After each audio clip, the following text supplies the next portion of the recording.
Let's have some more self-care tips in today's last part of our series, Healthy and Well. Self-care tips. Maraming pwedeng gawin pagdating sa mental and emotional self-care. And here are some tips. Number 1, prioritize your quiet time with the Lord. Read the Bible and pray each day. Pwede mo ring gamitin ang Tanglaw app habang nasa commute. Punuin ang inyong puso, kaluluwa at isip ng salita ng Diyos para hindi ka madaling ma-distract ng worries at kung ano-anong pag-iisip. Number 2, practice setting boundaries. Sabi ni Lord, ibigin mo ang iyong kapwa gaya ng pag-ibig mo sa iyong sarili. Being a people pleaser or allowing people to use and abuse you is not what the Lord wants.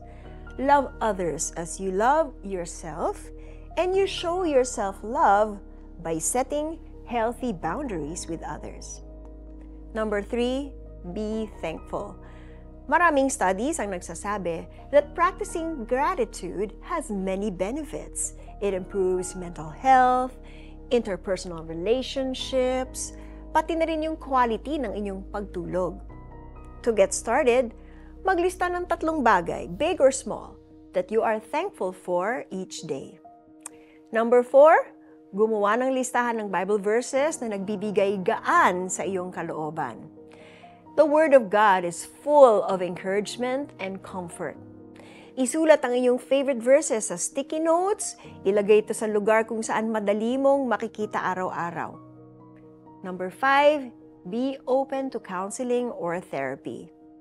May mga Christian counselor at mental health professional na maaari kang tulungan kapag ikaw ay may dinadaanan na mabigat. Let's pray.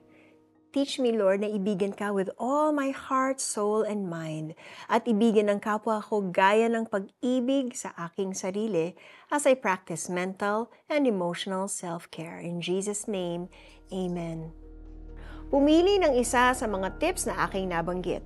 Try to practice these tips every day for a whole week. Just remember, it only takes 3 days to form a habit. Sumagot si Jesus, ibigin mo ang Panginoon mong Diyos ng buong puso, ng buong kaluluwa, at ng buong pag-iisip. Ito ang pinakahalagang utos.